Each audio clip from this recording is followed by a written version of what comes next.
Welcome back to Kicking for Three yet again, week two. Hard to believe it's already week two. This is Cam, and then I'm with Jordan here, my co-host here. How's it So, going? what How's a it going? week! It's been some crazy upsets this past week. A lot of teams that are looking real good. We're going to see who's the real teams, who's pretending, in all of this episode. And I've been waiting to ask this guy all week of what happened to his Cowboys. So, we're going to hop right into that. So, the Saints versus Cowboys, Jordan. What is your overall take in that game? That was a rough one. That was to me that was it shocked me to no end. I was not I thought it was gonna be a lot more of a competitive game. And on both ends, the Cowboys looked terrible. There was nothing to take away from in terms of defense. I was shocked at how easy it seemed the Saints could march down the field, especially with Saints someone come like march. shut up.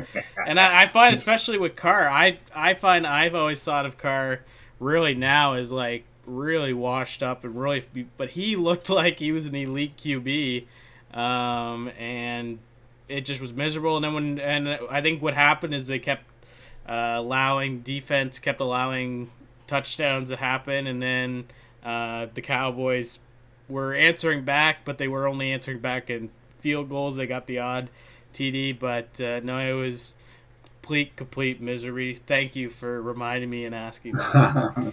Yeah, that game, I've ever watched it. I was in such disbelief. I'm not even a Cowboys fan, but that was Well, you kind of unreal. had a lot on the game, right? You had Yeah, I in had some fantasy. fantasy. I had CD and Dak going, and then I have a football pool. I picked Dallas to win. It's Well, just, that was it's, also to me that was part of the game because Ferguson was out. I love Ferg; he's a great mm-hmm. tight end. But and it just seemed to me like Cook, they were sending him the odd like he might do like a wide out, but it just seemed like every time they only could look for CD, and CD was to me like just double covered every single time. Yeah. So it was a I don't know what their strategy was if they were missing for to actually try to get something going, but You just got to think too, like Saints. I know their overall defense is not as good as people would say, but yeah. their secondary there, like their safeties and backfield, they really know how to cover wide I receivers. think they got 2 interceptions. Two. Yeah, their defense, like especially like even like watching it, because like when you look, Derek Carr didn't have an explosive game as people would think with that score. I find the Cowboys defense left a lot of holes in the running game, and I find the most important thing that really killed them. Their linebackers gave Derek Carr too much time. They were just not Yeah, setting it makes pressure. no He sense had time to why. see everything. He had time to motion everyone. It was his game since that game started. Well, It was where was his game to win. Parsons? Parsons was a ghost. I didn't Yeah, see him. I don't think I even heard his name. And Lawrence, he's definitely older now, but he's Yeah. still like a very good tackle. And to me, it just was fucking. They're nowhere. They're absolutely. To me, it was just was like I don't know. It's but I think too early weeks in the football season because I was looking back at what happened last year. This reminded me a lot of the Cardinals game last year because Yeah, we but I remember lost. I that. think Was 28. that week 3? Yeah, it was week What three week was last that? Yeah. season, but it was like it was similar. It was not as big of a blow, but it was to me it reminded me exactly where it just was like this does we look like a bottom five team when we're playing.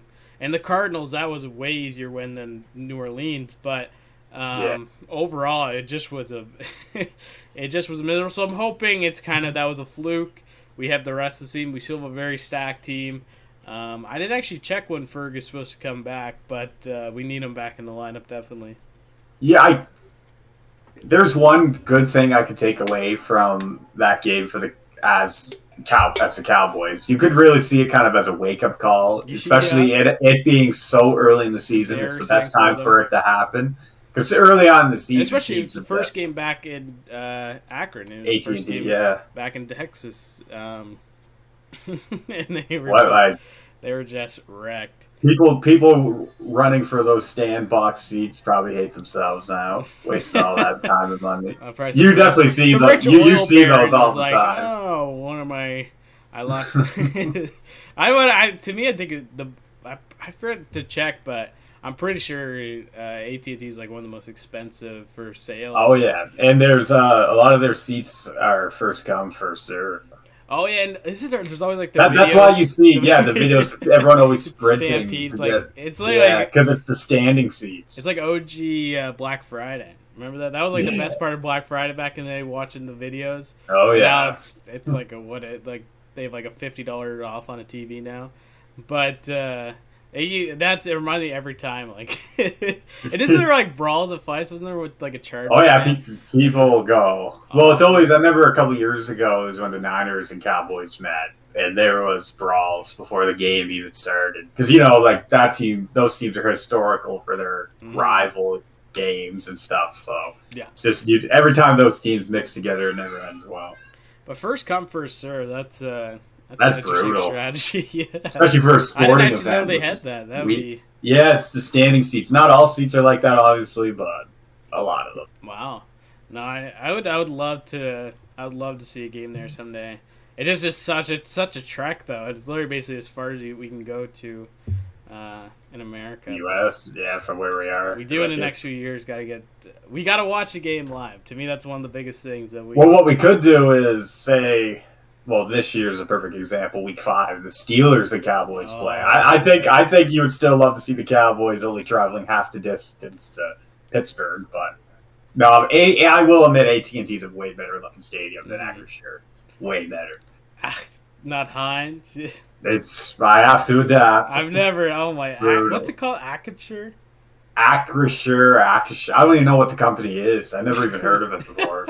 Me either. It's so even like the Heinz ketchup tomato bottles. Is it still scoreboard. There? No, it's completely gone. Remember, there's a video. You see a big crane taking them down. Broke my heart. Probably some like crazy ass Steelers fan probably got it, and it's like in his yard. I know, yeah. That'd be pretty dope. But I want to ask you about this week. Your guys' what was your prediction for who was you? Yeah, I know. Steelers win. Were you accurate in the points differential? No. See, I kind of got a little excited there with the points, but I would say what we witnessed there against the Broncos. Like I said, wish Wilson. Well, I did wish Wilson was playing. Not now, obviously, but you saw just the textbook Steelers football. Yes. You see unreal defense. They're like the opponent's offense can't do much at all. Can barely even breathe. And then you saw Steelers just chip away when they're on the offense side of the ball. Chip away on downs. Nothing cute. Just textbook football. Field goals, a touchdown is all they really ever need to be successful in a game. Again, like I seen like Broncos. I know Bo Nix he was really struggling that game and everything, but overall, like I said, just classic textbook Steelers football. And really, like I say, I would say Steelers are one of the most boring teams to watch. Yeah, but it's the outcome. It's just how Tomlin coaches. Tomlin, yeah. Like it's just you can't teach it, and I love it. It is also one of the most unique styles of football. Is it kind of like when we'll play like Madden and I'll do the extreme long drives? Yes, like you take a quarter. It's a way to get a win, but it's in not a fun way. What I like to see more from Fields, 100%, like because he's like the defense and special teams is what's winning the games now. Yeah, he did have a passing touchdown, but I think my prediction was 2 throwing touchdowns and a rushing touchdown, and I only got one of those. So as of right now, 2-0, but just one game at a time, far from over. So. But yeah, so that was week 2 week for our teams. That I think 2 opposite spectrums. But I want to ask you, how was your fantasy this week? How'd you do? Fantasy was a complete annihilation. Never. I don't even want to look at it. So I was playing against their guy. He's a Jets fan, of course, makes it worse. So Pathetic. He had like Harrison. He had Kyler Murray. Harrison won for 2 touchdowns. And Kyler won for a touchdown. He had just the most stacked team. So he bet me by 140 points to 84 points. Like even if I win 2 games in a row in the fantasy, the points against is still just going to be haunting me. It's going to be a few weeks to get him back, down. Yeah, because I can't even if I tie with people, just that points against is just gonna haunt me. So like I said, like it was just brutal. But I did have like Devontae Adams. He really woke up there in fantasy. Week 1, he was a ghost, but then he had 17 to 18 points. Yeah, okay. There. I didn't actually know he's come back a little bit. You think? Yeah, Minshew, Gerd Minshew. I think more. I'm just gonna keep starting Adams because I think more Minshew plays, just the better he's gonna get. Because they completely stunned the Ravens. Mm-hmm. Yeah. Like that was an odd. Like it was a really boring game, but Mm-hmm. it was. I can't believe the Ravens are 0-2. Yeah, I know. And how was your fantasy? It was so. I guess for me, it was a bittersweet kind of week. It's weird when your team loses, but you win in fantasy. I barely squeaked by. I was surprised. It was 92. We have like point. I don't know what the decimal percent was, but then it was 90-88. I was playing Jason, who might be one of the most interesting guys in in our fantasy league. Is he a Redskins fan or Commanders? Sorry, Commanders. Yeah. But I was shocked because he had two players. He was down by 40, and he had two players left to play, and one of them, I can't actually remember his name. He's a Texan player, but I never really heard of him. So I was kind of like, I was pretty confident. I was like, okay, this is an easy win. He might get squeaked by 20 points. But like both of them, he got 17. The wide receiver for, I gotta search it up here. Shoot, where is it? Nico Collins? Nico Collins. He got. Oh yeah, Nico Collins. Yeah, he got 19 points, and then Robertson on Atlanta. He got 14. If he had 2 more points, he would have. It would have been tied, or it would have been over. Damn. So I love those close games. I'll rather lose by nothing than obviously lose by what I did. Because I had everyone go at 2:00. I knew by 5:00 I was done. Yeah, I don't like that. I find it kind of. And I find when I have. Yeah, when everyone's going at 2:00, I'm like, I lost. It feels weird. It just doesn't work. It never works. Yeah. And I was saved too because he had Kemba Walker. So he like basically had a complete loss for his running back. And he has a Puka Nacua. He's out. Yeah. So, I can't believe Cooper Kupp's out too. Yeah. Do you wish you draft him again? I swear he fucking sold his soul for his 2021 year. He does not get back from that still. Well, he's had some big injuries, right? Like but he just can't stay healthy. It's crazy. Week 1 this year, he's gone. Mm-hmm. He's gone for at least 4. He's on the IR. It's ridiculous. Well, I lost the IR too. Yeah, exactly. It's on KC. I can't remember. If not, it went good. Oh, you're thinking of Pacheco? Yeah. No, that's their good running back. Not Pacheco. No, he's injured, but there's another guy that's on the IR now. He's like a receiver. I can't remember his name. I gotcha. So I'm going to move into this segment. I'm really interested with you. I'm going to name off every 2-0 teams, and I want you to say if they're real or pretenders. And also, don't just say real. I want you to like kind of give me evidence to why. I can't just say yes or no. You got a quick quote format. Okay, all right. I can do that. So top of the list, I got 2-0, the 2024 Buffalo Bills. They're to me they're real. They're showing that they to me are a contender team. I think they're real. Okay. The Kansas City Chiefs. Real. Yeah, I think they're a playoff team. I don't know how good the record will be throughout the season. I think they're not going to do as good as they did last year, but I think they're still going to make it to the playoffs. The Pittsburgh Steelers. Again, I think they do have a stack. They have a pretty good team, but again, injuries can cost them a lot. They're in a hard division. I think I know that the rest of the division has gotten a slow start. I'm kind of almost like I'm in between. I think you guys might make squeak by with 8 wins this year. So you're kind of real, but kind of not. Okay.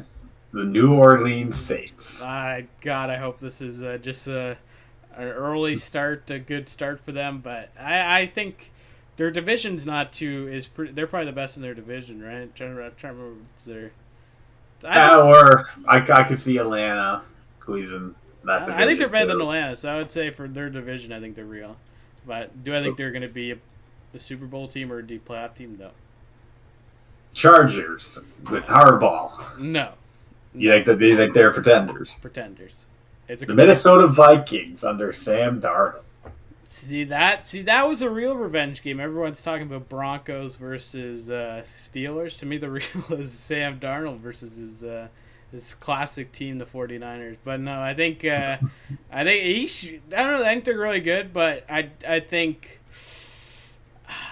I don't know. If they're real, to me, I'll be like so shocked. But I think they're pretenders. To me, but to win against the 49ers, to me, is very impressive. But to me, you got to do that later in the season to really show. For sure. The Houston Texans. Pretenders, in my opinion. The Seattle Seahawks. Pretenders. And this last team, the Tampa Bay Buccaneers. I think they're real for their division. Do I think they're going to go deep? No, I don't think so. But I think that they have they seem to have a really solid team still. And the way that Baker's playing, to me, he can really show. I know he got tackled a lot. He's starting. He's starting, okay. He's starting. So I think they're real for their. Do I think they're Super Bowl team? No. But quite a bit of weird 2-0 teams this year, isn't it? Not really. I didn't know all of them. I didn't know Chargers were 2-0. Yeah. All right, now I'm going to go do the opposite. The 0-2. So I'm going to give you a scale, 1 out of 10. I want you to know if it's the panic button's out of 10, which is the worst, like they need to ship everyone out, or panic 10 being 1, they're fine, they're having a fluky start, all is well. So I'm going to start off first with an easy one. Okay. Carolina Panthers. Panic button's a 9 or a 10 easily. Shitty owner and just a team that put way too much pressure and investment into Bryce Young, and that's not paying out for them. Denver Broncos. Panic button's probably a 6 because to me, I think they're kind of coming back now. They made some really stupid contracts and trades, but they're still paying Wilson $30 million this year. To pay someone that old that much money and that washed up that's a really bad mark. So I'd say they're probably a 6. But 6. To me, I think they're trying. I think Bo Nix they need for him to come into form. Tennessee Titans. I'd say a 3. To me, they're impressing me. There's some problems, obviously, but I don't know. I think Will Levis pretty decent QB. Make some couple stupid plays, but they just got to give him the ball more. Interception, but I think he. That just works with game, though. Yeah, I don't think their panic button should be as like a 10 because they're not a miserable team, but they're definitely not. Right. They're definitely not they're not a top team. There's some interesting teams in here. Mm-hmm. The Cincinnati Bengals. To me, it's always a Bengal. They only lost by 1 point. Yes. They played I don't know. That was a very good game. It was a very close game. I think to be Cincinnati, they're still a really good team, and they can. I think that they can. I don't know. To me, the first 5 games will probably be rough, but after that, I think they're going to be a top team. So panic button 2. They need to improve it earlier, but still really good. The Baltimore Ravens. I'm shocked that this is how they're starting. I thought they would be doing a lot better. But, I don't know, to me, similar with Cincinnati, their panic button should maybe be a 2, just shitty start, but they could pick it back up. Jacksonville Jaguars. 0-2, Trevor Lawrence. Yeah, Trevor Lawrence, I think, he's also... You think the panic button's up there because this isn't his... He's been there. He's been there. Yeah. And he, I think, was kind of screwed a bit. Hughes, I think, was put as a starter way too early. So I think that's kind of one thing. But I think they still have a really solid team, especially a good offensive team. But panic button should maybe be a 3 or 4. For sure. I'll be curious how their season goes. I feel like I can't really see if it's... They made the playoffs last year, right? And Jags. or they made wild card, I thought, right? I know they did a couple of years ago. Might have been 2 years ago, but to me, or they might have just missed out on the playoffs last year. So they're still kind of a decent team, but you don't want to be that team that just misses out. That's like the worst position to be in. The New York Giants, Danny Dimes. 10.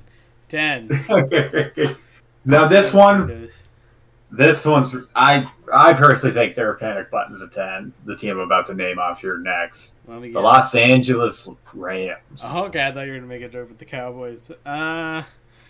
Rams. I think definitely too. They have the struggle of paying old QB way too much money. They should have stayed with Goff, but I guess they did win them. They won a Super Bowl, so it's hard to say. But Kupp always being injured, they seem to not really be. Out. Yeah. They're panicking there, man. Yeah, I think they're panicking pretty bad down in LA. I'd say 6 or 7 easily. Now the last one. This is an interesting one. The Colts.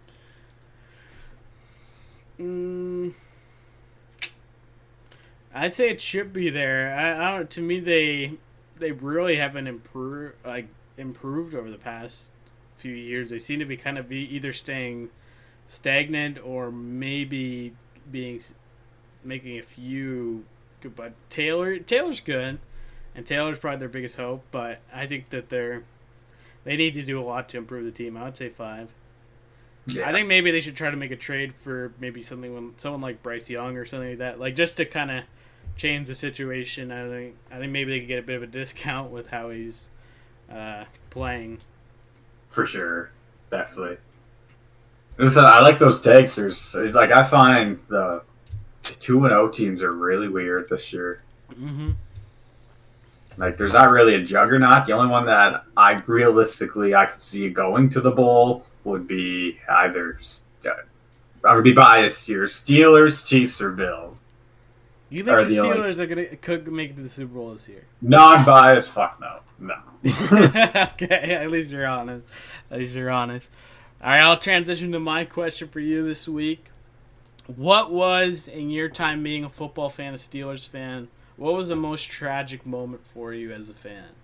See, I could go with the, you may know this one. This was years ago. It was against the Patriots, and when Miller was going in for the touchdown, and the Patriots defender was tackling him, and it was going to be a touchdown. They were going to win the game to get the number 1 seed in the playoffs to get the bye. Mm-hmm. It was a touchdown, and the ref said no touchdown, and then the Patriots went on and got the bye, the first round bye, and they went on to win the Super Bowl that year. So apparently with that controversial call, the Steelers could have won the Super Bowl that year because they would have gotten the bye and everything. But I'll go more recently because you're definitely going to remember this. The 2021 season, the Steelers started 11-0. Yes. Super hyped. I thought all is well. They were a good-ass team. We were going to the bowl. Juju first round ticket. Juju, you had James Conner still there. You had Deontay Johnson. You had Ben Roethlisberger. You had T.J. Watt. He was. That was like really when he was exploding out. Like right? Yeah, he was becoming like that team, man. So and then wild card round, Cleveland Browns. Like first snap of the game. The first snap of the game, they snap it. It goes over Connor and Roethlisberger's head into the end zone. Browns get it, touchdown. 1 second into the game.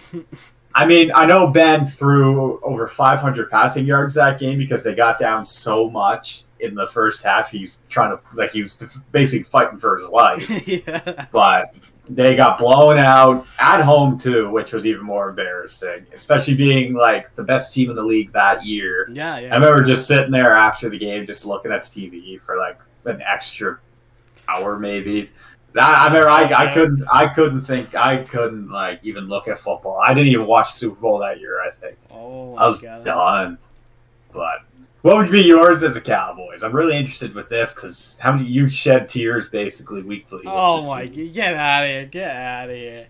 I don't know if you're probably a long-term Cowboys fan. There's probably some better ones, but this was a recent one, and that was specifically the final play of the San Fran 2022 playoff game. To me, that was Zeke was lined up at center. Oh my god! Like that just—it was to me. It was for one, just looking at the play itself. It just was like, what was McCarthy thinking in any way?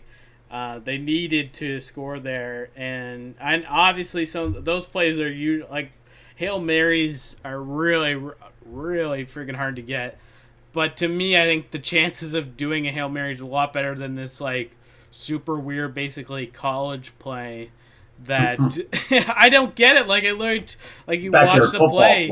Zeke has the ball, and it just is like right away they just completely collapse them, and we didn't even have a chance to try to get a touchdown. Like it just was embarrassing.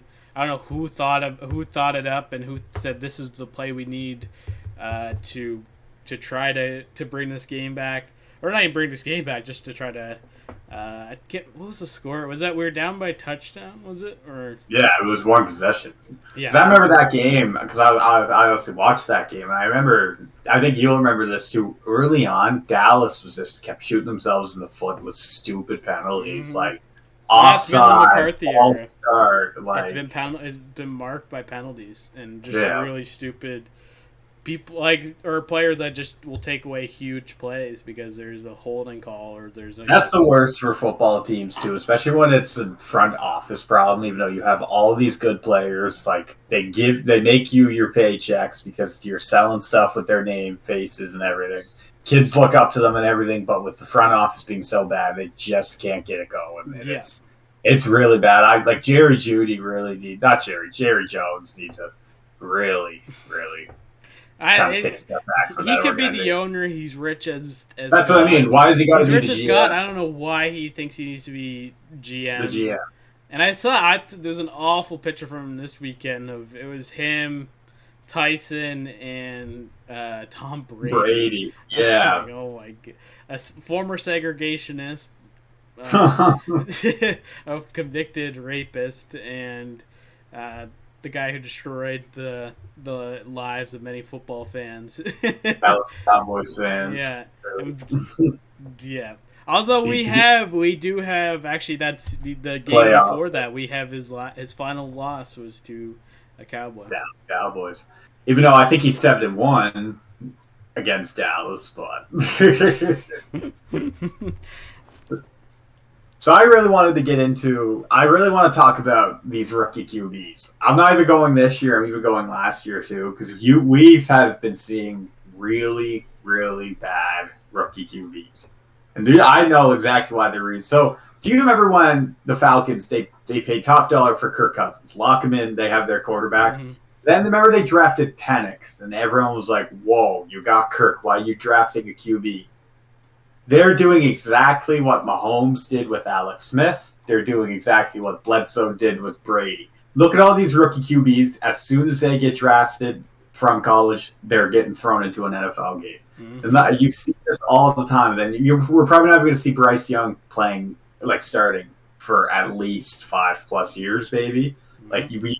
He's irrelevant now. So when you look at that, people always said that move, what the Falcons did with Penix, making him sit, like how I said with Mahomes did with Smith and what Brady did with Bledsoe. It's so much better to get that development from a veteran QB than just going in basically with your head cut off. Mm-hmm. And seeing it too, especially even Bo Nix in Denver struggling really bad.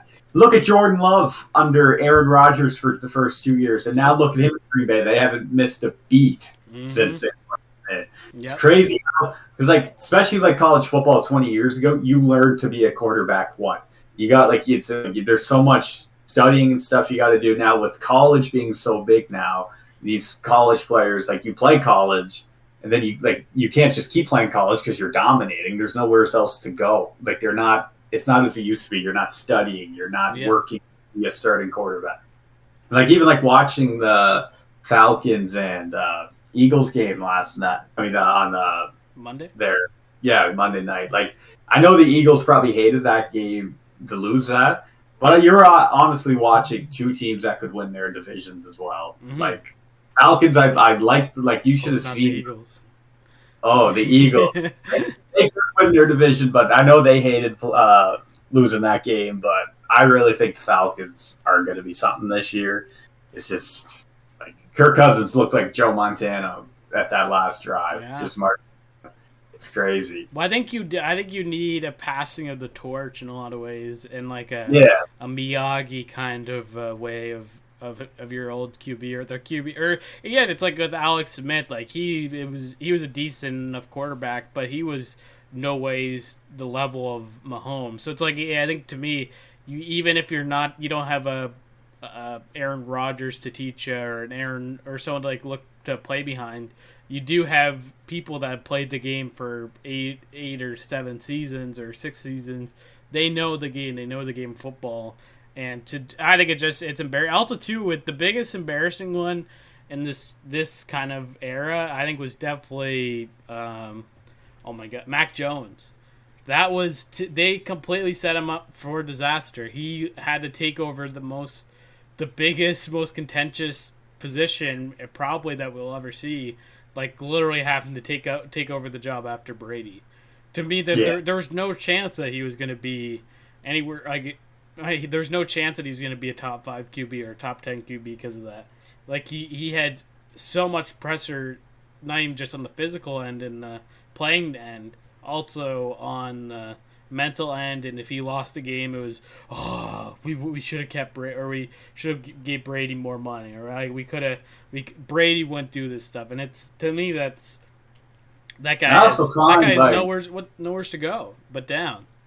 Because it happened with the Steelers. It happened with the Steelers too. So you remember when Big Ben retired, and then you got they were like, holy shit, okay, we got to get a quarterback right now. We're drafting a quarterback this year. But imagine waiting and picking the QB that you want years before like 2 to 3, maybe even 4 years before your starter even retires, like a Roethlisberger or a Brady or a Rodgers, something like that, leaving. And then you have that QB growing behind them, and then they're ready to go, like what Green Bay did. Because like you said, like even the Steelers, we all know how that Kenny Pickett era was short-lived and everything. Like, you throw these guys in, and like, especially being a young guys like that, their confidence just dips so much lower than even like when Mahomes throws an interception compared to Bryce Young. How do you think they're feeling completely different feelings there? Mm-hmm. Like, I find it crazy what they do now, because like, and 20 years ago, you'd never seen that, really. That just was QB. Do you see the interception that Cincinnati got? That was really good. The one-handed catch. That was super dope. Beautiful. Like, that was I think that was the best game last week, I would say. All right, before we go into talking about what's going to be happening this week, week 3, this is the final question for you. What is one dream feature you would want in a Madden game? So this isn't necessarily a game mode, and other sports games do have this. And I actually kind of made my own lineup with ratings. I want Madden to do what NBA does and have the all-time teams. Like, the best players from each position who ever played that. And I actually made a starting offensive roster with all-time Steelers with the ratings. And imagine the Cowboys would have an unreal team. Packers, Niners, Steelers. Like, even Carolina, they would have prime Cam Newton. Like, it would make the team feel like it's so much. Like, I remember playing NBA 2K. It's so fun doing that. Like, just seeing all the old players and everything. So, starting QB, this may be a little controversial. I went with Ben Roethlisberger at a 96 overall. Screw Bradshaw.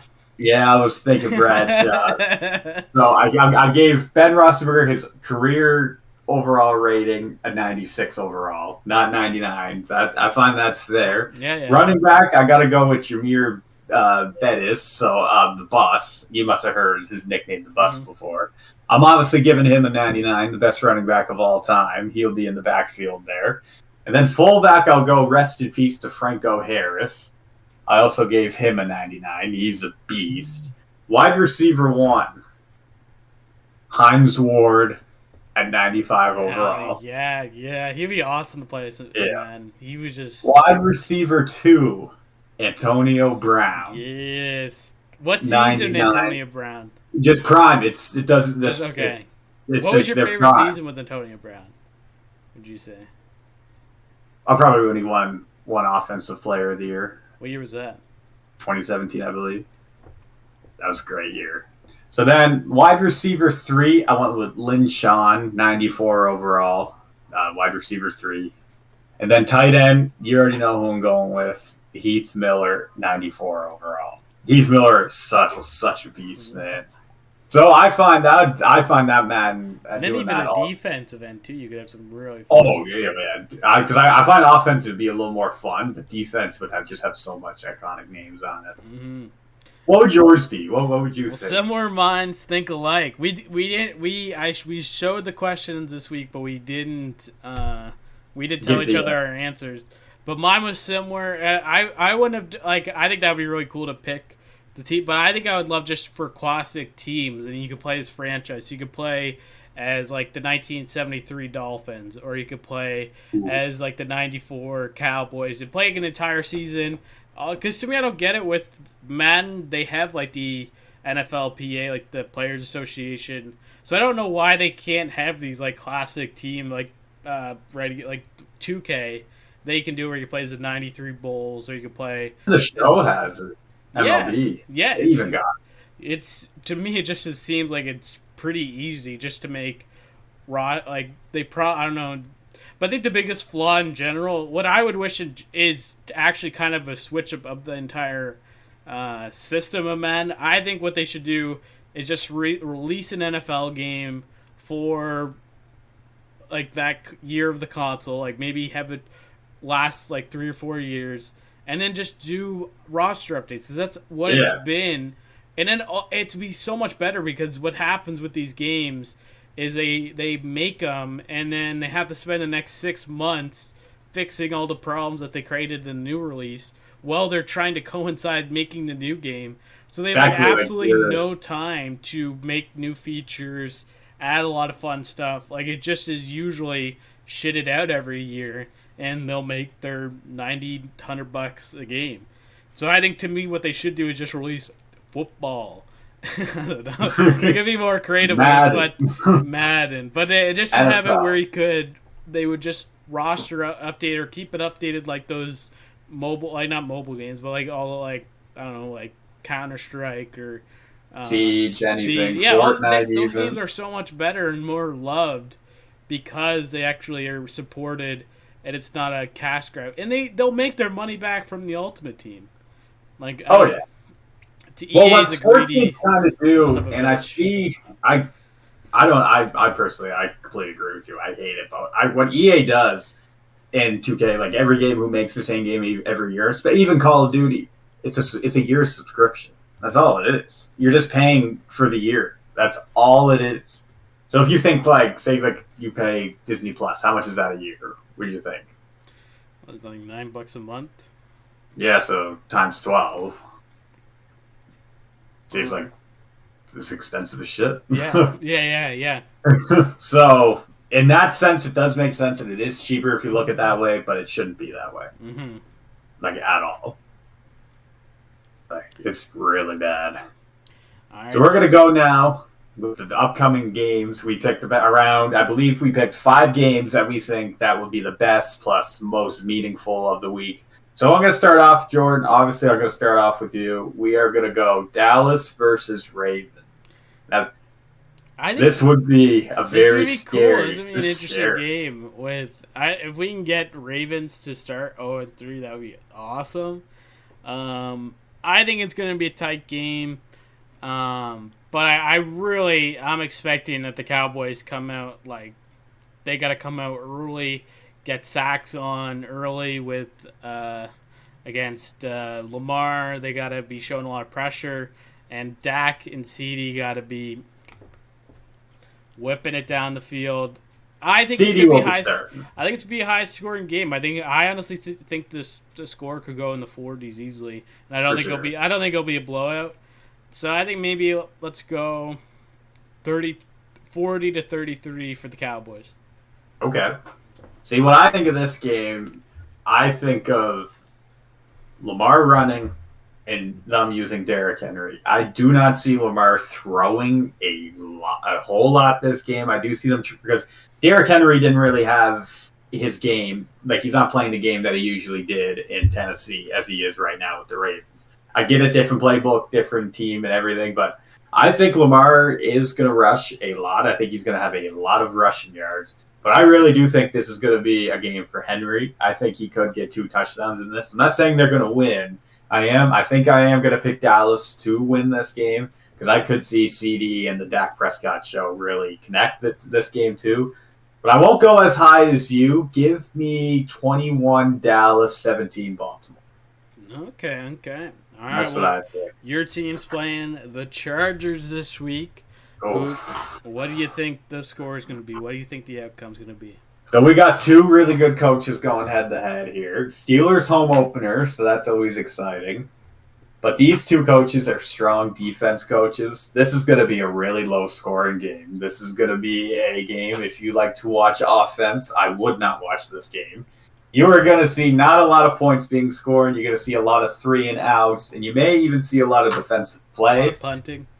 Yeah, a lot of punting. You may see, if the Steelers do want to take this game early, obviously they will have to start early, but that's not the Steelers at all. They don't go out gunslinging. Give me, though, 16-13 Steelers. Okay.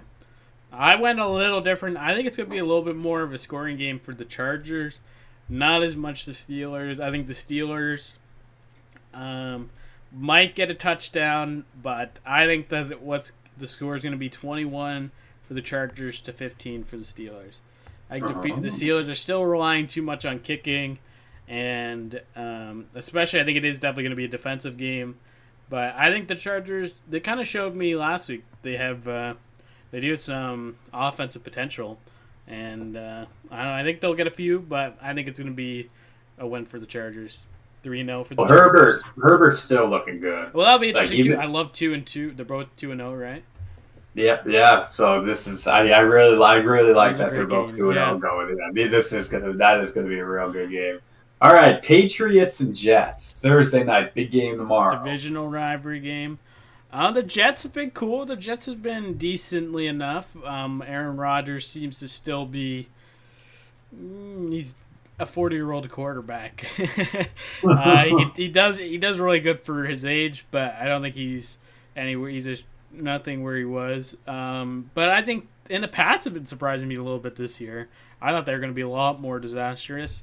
I'm going to go 21-13 for the Jets, and this will actually, I think this will be an exciting game. I find those it was a lot more fun when Brady was on the Pats, but I think it's always exciting to see the Jets and probably 2 of the most miserable fan bases other than the Eagles to be in. So I mourn for all the people in the audience that has to listen to Jets fans crying and Pats fans being spoiled little babies. By still bringing up Brady. So with this game, I can't even watch it anymore. You're still seeing Aaron Rodgers coming off that Achilles injury. I think this is going to be his breakout game in the Jets uniform. And the person who's been super quiet with the Jets too, that apparently is supposed to be Rodgers' massive connection. I think these 2 are going to have 2 really massive games, and I think they're going to run away with this game here late. I really think that Garrett Wilson and Aaron Rodgers are going to be rocking tomorrow night. I really think they're really going to open up Wilson. He's going to show clearly he's a wide receiver 1 down there. I mean, the Patriots will still score. Like, I know Stevenson, their running back, he's like their number 1 guy right now. So you're going to see, they even throw to him. So you're going to see a lot of him. You will see the Patriots score too, even though the Jets defense is good. But I'm going to go probably a whopping 25 Jets, 13 Patriots. I think the Jets got this pretty easily. I really don't see, especially with New England's offense, seeing them do much with that team. Yeah, especially if the Jets can get a few, like maybe 2 TDs before half. Yeah. I know. It's going to be a struggle for the Pats to get back. All right, and then the last one that we're going to focus on for this week, there's other games, but it's going to be Texas versus Vikings. This was weird to me. As of right now, I do want to say that I think Houston will run away with this game pretty easily if they want to. They have the best offense on paper, I will say that. They got the best wide receiver room by far. They got Dalton Schultz there at tight end. They got Joe Mixon and Antonio Pierce in the backfield, which is unreal. And, of course, C.J. Stroud. But the Vikings, if Justin Jefferson is playing, because he did get a little banged up there against the Niners last week, but like if he's playing, yard TD, yeah, that was insane. beautiful. Sam Darnold, it has been looking good, but like I said, the Vikings will still score in this, and I think it's going to be as close as people think. So I think it's going to be kind of a low-scoring game. 17 Houston, and I'm going to go. Give me 13 Minnesota. Okay, for sure. I went a lot higher for the score. I think it's going to be 33-30 for the Vikes. I think the Vikes get it, but I think it's going to be a really high scoring. Going to come down to a final drive. Like that. That'd be an exciting game. Fuck. And this is the last things we're going to go to some of these are quick ones, kind of things that have CMC out for another 2 weeks. What's That's, yeah. 49ers, I swear they have the worst training staff. Everyone's always banged up there. They got some like hippie, holistic, like herbs, giving them herbs and essential oils to help with their ACL injuries. And then a big one, really sad, was definitely Tua. That was quite. Now, he came out there yesterday saying he has absolutely no plans to retire, but this is his third concussion in 2 years. Like this, major. And he doesn't he's not like a guy he has a wife and kids and stuff. Like at the end of the day, I think he really has to talk to his family. I really think he has to talk to your organization too, because he's that's scary. 3 concussions in 2 years. That's not good for the head. I would say one bit. That would be terrible. Yeah, that's brutal, and especially playing that. He definitely has to come out. Thing or whatever they're talking about. Yeah, hands. He's definitely. You're definitely going to see him wearing a Guardian cap from now on. Yeah. Oh my God. You're definitely going to see him wearing that. But man, if I was him, I would really consider retire. But he came out saying he does not want to. Even from the Raiders, Antonio, their coach, he said to basically retire. It's not worth it. It's really not. He has his money. He's getting paid. Yeah, and I think this will be for the rest of the Dolphin season. This could, I think, affect things. The guy who went in after him did not do anything for him, and they have probably a top 5 offense in this league, one of the best receiving cores in the league. So to me, to lose Tua, who is a really solid, he's not a great QB in a lot. He's not elite. He's definitely decent, but he can run, he can throw it well. He's a lefty, which is unique. And yeah, I think it's pretty sad for him. It's crazy. Even just think, just to name off a few right now, even Jordan Love's out. You got Justin Jefferson that could be out. You got tons of people hurt right now. It's bad. Injuries, I find each year are getting worse and worse, and they're happening faster and faster. Because I thought there was a quarterback out besides Tua, Jordan Love. And I can't remember. There's a lot of Deebo Samuel's out for 5 weeks. That poor Niners team. They got Ayuk. Really? Yeah. Deebo Samuel's out for 4 weeks. George Kittle was in the blue tent for a concussion, but I think he's all right. But that Niners team, they missed the 2 of their best players, I would say. CMC and Deebo. Mm-hmm. And then the last one is going to be Stephen A. Smith's hackery. Just in general, not even... This viewed because of that stupid reel you sent me of him just laughing in the faces of Cowboys. But to me, it's just shocking that this guy... To me, I will give Stephen A. Smith comedian. I think he's a very, very funny guy. He's a funny personality. But to me, especially there's so much hackery in sports journalism now. People like Colin the Herd and I can't even, some of them are just you can't even, I don't even know their name. I just get annoyed by how bad they are at the job. But there's also, I saw a clip, it was the Knicks. They made some move for a trade. I don't even know who it was. But he was basically this is the year that the Knicks go all the way. And this is I thought as a journalist, you're supposed to at least show some sort of unbiasedness or some sort of actual For sure, yeah. Like, it just, to me, it doesn't make sense. Like, you're just a personality at that point. You're not actually giving unbiased or, like, research takes. You're just giving your opinion. Your opinion. It's not, that's not what you need in an analyst. I even know this just because he works with ESPN. I know this ESPN's really gone downhill because even watching, the Monday night game, they had a dude on there on the panel with an Eagles jersey, and then they had Jason Kelce. Like, do you know how biased that looks?